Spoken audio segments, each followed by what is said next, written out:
Hey guys, welcome back to my channel. I just want to say happy Christmas, happy whatever all the other holidays you guys celebrate.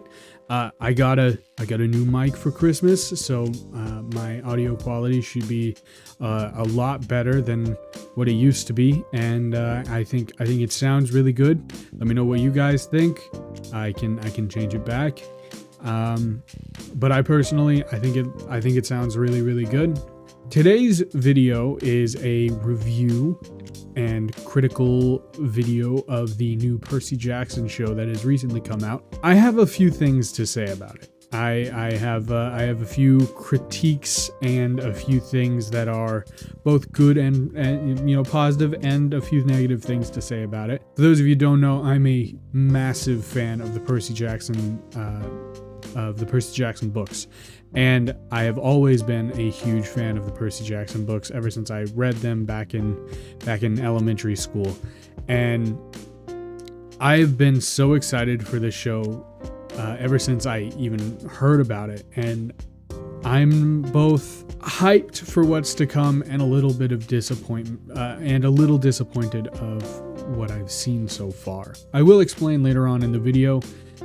I have three criterias that I tend to judge things on when they're based off of books.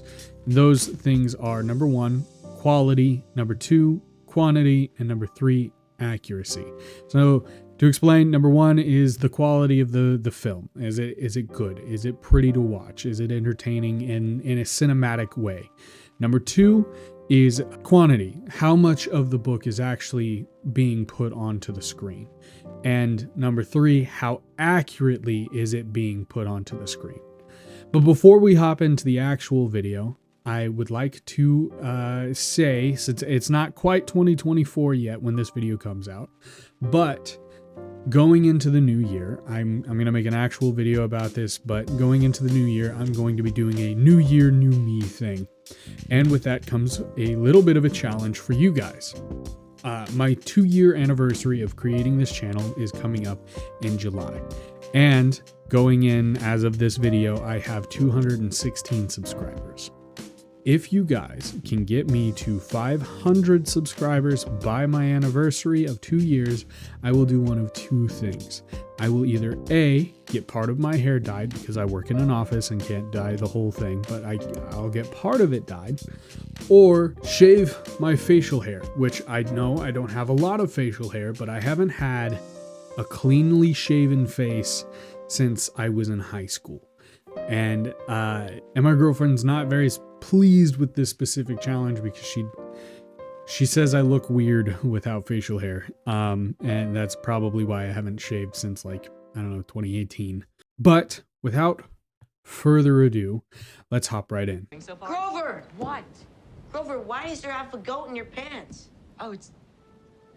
So, the first episode of the Percy Jackson show, I will give you my score for each criteria, being quality, quantity, and accuracy, and I will explain based off of what score I've given. As of quality, I'll give it a solid 8. I wouldn't say it was anything like super exciting, but the CGI was really well done, and I can credit that because there was very little CGI in it, but what was there was done really well.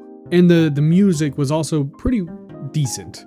I can't really say it was any noteworthiness to it, but it was pretty all right. As for the quantity, I would say for the first 2 chapters because that's roughly how much of the Percy Jackson book was covered. For the first 2 chapters, or maybe it was 3, I don't remember. I think they did a well enough job.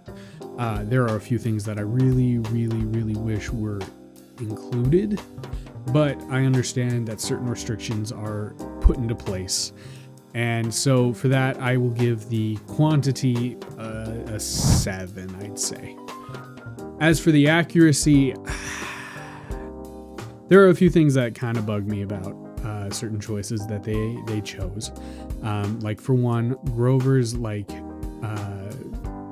cover is that he's a crippled kid. So he has crutches and fake feet, and like that's a big thing is he has fake feet, and he always wears baggy pants, and it's just part of his character design that I personally really liked, because it gave him a little bit more of necessary design.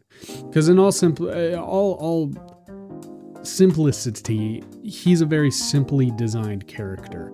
So giving him anything and that gives him a little bit more of an edge as to somebody you could pick out in the books, aside from, you know, his name, it was good to have that as a designing factor when he's in his human form, aka fake legs.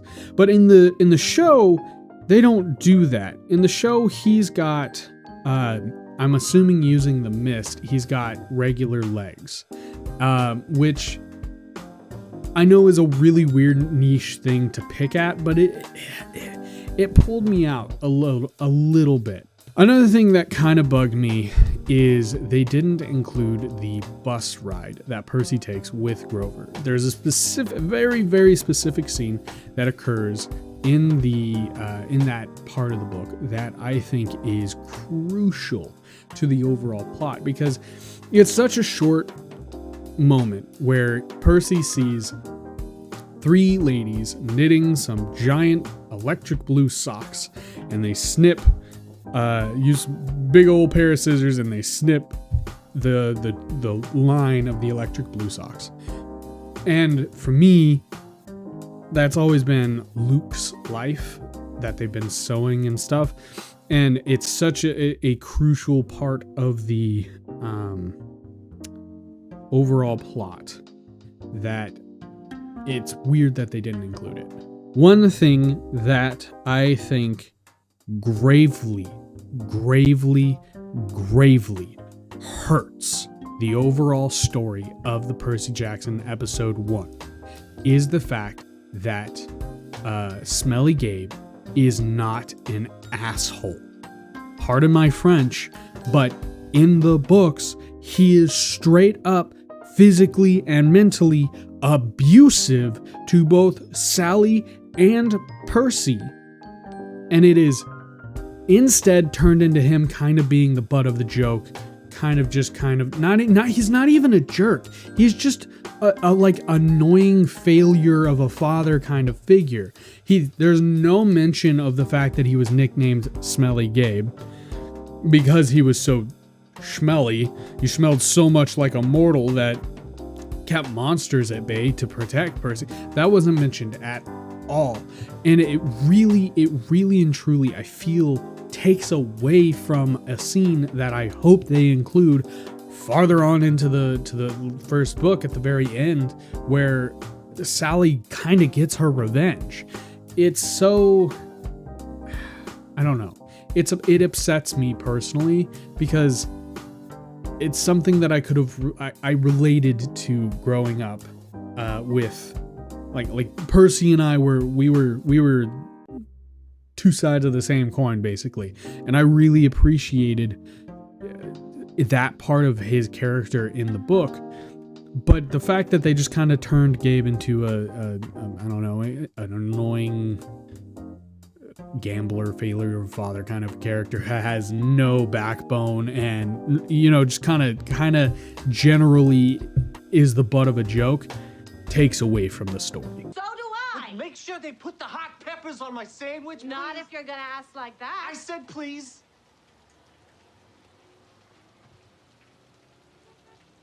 Please. Overall, I would give the accuracy probably 6. There were a few minor things that they had included that are different. Another thing that also just kind of bugs me is that Percy does not have dark hair. That was like one of the big things about Percy. I personally, I know it's a really nitpicky thing, but I really kind of wish that he had black hair. That was one of the reasons why I liked him so much, or could like relate with him so much, is I also had darker. I didn't have black hair, but, you know, darker hair. So I like I said, very niche, weird thing to like nitpick, but it is something that I personally am not a fan that they changed. especially because hair dye is like really cheap. Even if he as in the actor who plays Percy is not or does not have dark hair, it seems very simple. It seems like something that was simply just overlooked. Is a dyeing of the hair. Like I said, very niche, very not necessarily crucial to the plot, but it's still something that kind of bugged me.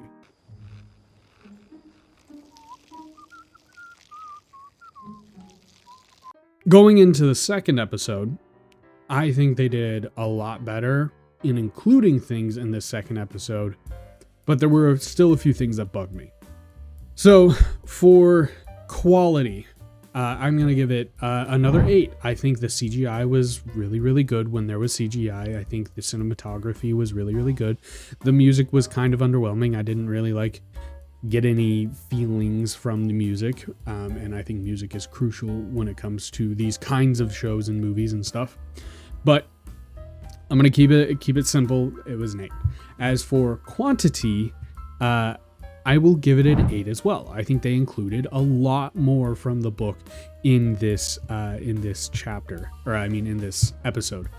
Now, as for the accuracy, that's where I'm gonna give it a little bit less of a pointage, if you will. There's a few things that they changed that I don't really know why they changed it necessarily. Number one, and probably the biggest one, is during Percy's exploration of the camp. It's actually Annabeth that does that with him, and they have a little bit more of a conversation and not 3 lines of dialogue with each other. And they interact with each other. They have this weird rivalry almost right off the bat. And during the toilet scene,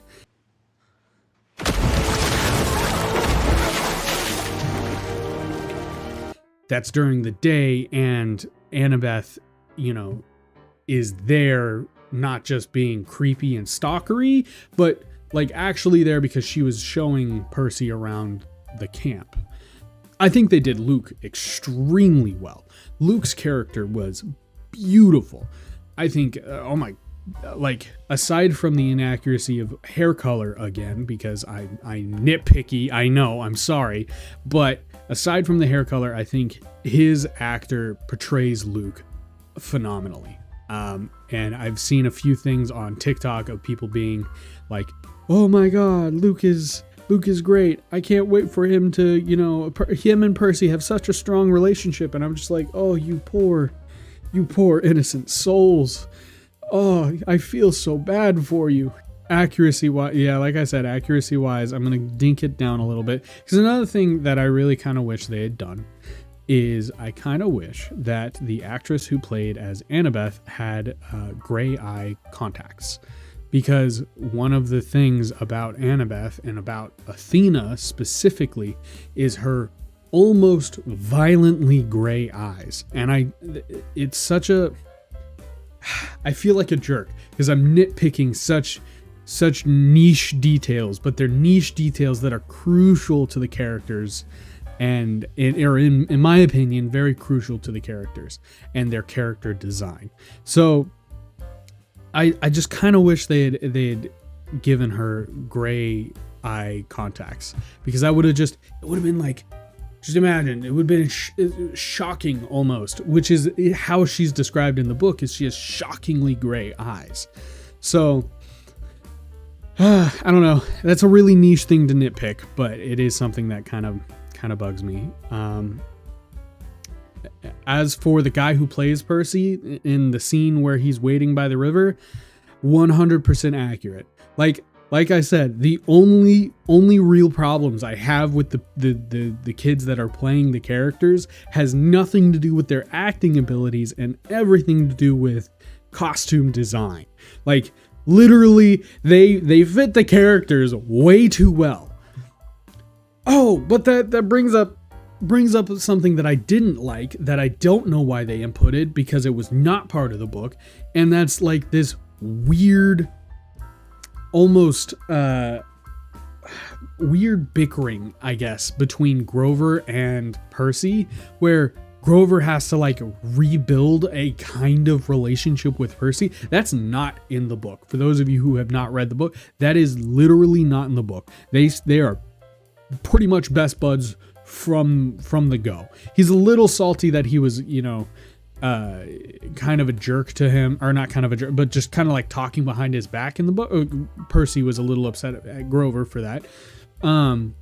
But he felt bad for abandoning, him at the train station or the bus station where he got off the bus. But it was just, I don't know. It was weird. Now, in conclusion, for the first 2 episodes, I would say the show is probably a 6.5 out of 10. There were a couple of really very important things that they took out that I kind of wish they didn't, specifically in the first episode. And it low-key bugged me with some of the changes that they did to character designs. I really wish Annabeth had her gray eyes. I really wish Percy had his black hair. I have nothing. Actually, I think Grover's pretty well. I mean, Grover was only ever described as being a goat boy, so it's not really anything you could. Like I said, his character design was very simple, so I don't really have anything else to say. I have high hopes but low expectations for the rest of the series. I am anticipating a few major changes. It almost kind of feels like, specifically with the Gabe situation, it kind of feels like Disney cut back some of the brutality of the story, which is to its detriment. I really and truly think, because one of the things that makes Percy Jackson is the crap that he goes through. But with that being said, I will be releasing an episode every week until this show is over, going over that week's episode and what I thought of it, and so forth and so on. If you guys liked, be sure to like and subscribe if you want to help me with my challenge. And I guess I will see you guys in the next video. Peace.